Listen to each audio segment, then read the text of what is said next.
All right, guys, welcome back to Technique Critiques. I'm Coach Brian from Big Ben Strength. Today we're going to be taking a look at one of the lifters on our team, TJ's 160 kilo clean and jerk, leading up to competition prep that was supposed to happen this weekend, but we decided against it. Let's go ahead and see what we're working with.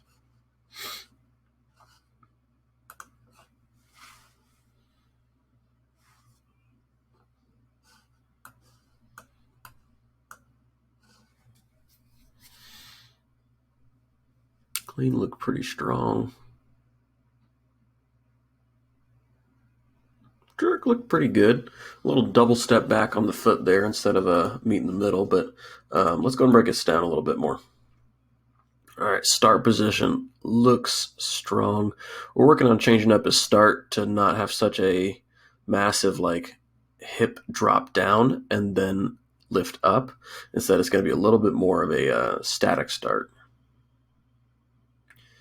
Positions look good. He's getting his knees out of the way of the bar. That's been a hard thing to try and work on. Look at this power position, though. I mean, his feet are flat.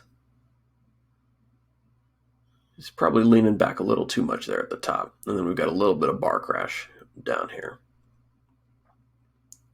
Trying to just meet the bar and drive your chest into the bar a little bit more so it doesn't crash and kind of make you collapse as much.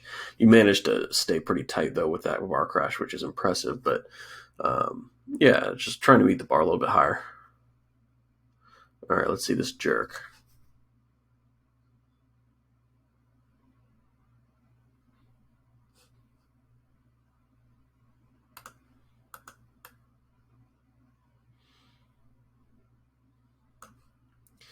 Some of them you might be able to see, probably won't be able to see in slow motion, but you'll see faster.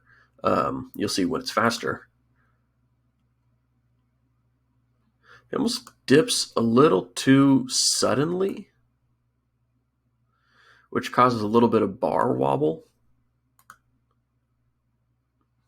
Yeah, I think he realized it while he was doing it and managed to work with it a little bit better. But starting the dip, this is something that I've seen people do more and more recently. I don't know if it's just tunnel vision or something, but dipping too suddenly, not necessarily dipping too fast, but starting the dip too fast, meaning you kind of bend your knees real quick. You kind of snap down to that bottom position.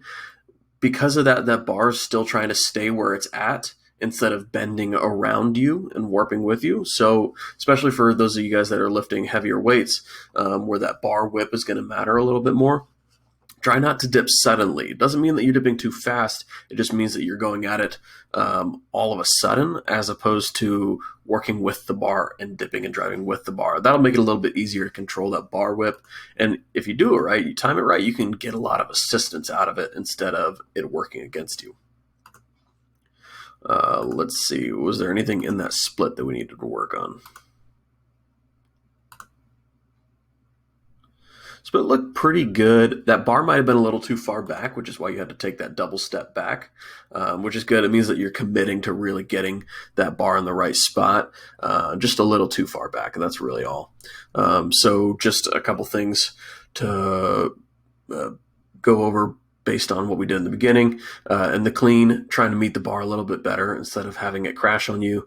Trying to imagine driving your shoulders into the bar instead of trying to get down to the bottom of the squat fast. That's not the goal. The goal is to meet the bar fast, not get down to the squat fast.